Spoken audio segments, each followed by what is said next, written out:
সপ্তাহ পরেই ঈদুল আজহা।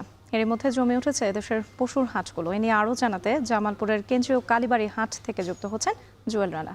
জুয়েল, হাটে পশুর বেচা বিক্রি কেমন দেখছেন? আগের বছরের তুলনায় এবার দাম কম না বেশি? কি বলছেন ক্রেতারা বা বিক্রেতারা বা কি বলছেন?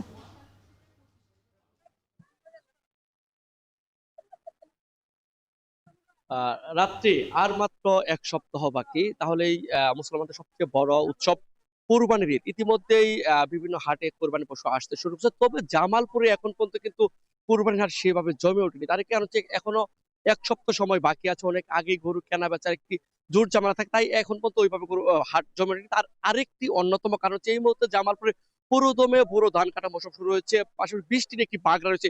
সেই জন্য কৃষকরা তারা এই মুহূর্তে তার বুড়ো ধান নিয়ে একটি ব্যস্ত সময়ের কারণে হাটে কুরবানি পশু কিছুটা কম এসেছে। তবে জেলা পানি সম্পদ কর্মকর্তার তথ্য মতে জামালপুরে 1,07,000-এর অধিক কুরবানি পশু প্রস্তুত করা হয়েছে, আর জেলার চাহিদা রয়েছে মাত্র 82,000 পশু, অর্থাৎ বাকি উদ্বৃত্ত পশুগুলো ঢাকা রাজধানী সারা দেশে ছড়িয়ে দেওয়ার কথা রয়েছে। আরেকটি বিষয় বলা চলে, এই মুহূর্তে আমরা বিকাল থেকে হাটে রয়েছে, আমরা ক্রেতা এবং বিক্রেতার সাথে আমরা এই হাটে কথা বলেছি। তারা যে বিষয়টি বলছে, এই মুহূর্তে 1,50,000 থেকে 2,20,000-এর মধ্যে যে সাইজের গরুগুলো আছে, অর্থাৎ মাঝারি ষাঁড় গরুর দামের একটু বেশি এবং চাহিদাও বেশি হচ্ছে। অর্থাৎ বড় 3 থেকে 4 লক্ষ বা 5 লক্ষ সাইজের যে গরু, সে গরুর ক্রেতা কিছুটা কম। আরেকটি বিষয় বলা হচ্ছে, ছোট এমনকি মাঝারি গরুর চাহিদার দাম একটু বেশি বলছে ক্রেতারা। আর বিক্রেতা যারা রয়েছে তারা বলছে তাদের খড়, ভুসি, ওষুধপত্র সহ অন্যান্য যে লালন পালনের যে উপকরণ রয়েছে, সেই উপকরণের দাম সময়ের তুলনায় বেশি হতে তারা একটু বেশি দাম চাচ্ছে। আরেকটি বিষয় বলা হচ্ছিল, এই সময়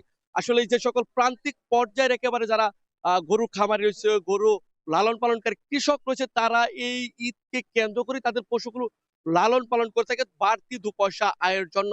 সব মিলিয়ে বলা চলে আর মাত্র 7 দিন, এই 7 দিনের মতো অর্থাৎ আগামী 2 থেকে 3 দিন পরে কিন্তু জামালপুরে যতগুলো হাট রয়েছে সেই হাটগুলো কিন্তু একেবারে জমে উঠবে। কানায় কানায় কোরবানির পশুর কিন্তু আনাগোনা বেড়ে যাবে। আর ইতিমধ্যে ঢাকা রাজধানী সারা দেশ থেকে মৌসুমী ব্যবসায়ী যারা আছে তারা কিন্তু হাটগুলোতে আসবে এবং তাদের পছন্দের গরু কিনে নিয়ে কিন্তু তারা কিন্তু আবার তারা ঢাকা রাজধানী সহ বিভিন্ন হাটে কিন্তু তুলবেন, তারা আবার বিক্রি করবেন। আরেকটি বিষয় বলা চলে, আগামীকাল জামালপুর থেকে কিন্তু স্পেশাল 2টি ট্রেন কিন্তু ঢাকার উদ্দেশ্যে ছেড়ে যাবে। পাশাপাশি 23 তারিখেও একটি ট্রেন কিন্তু ঢাকার উদ্দেশ্যে ছেড়ে যাবে।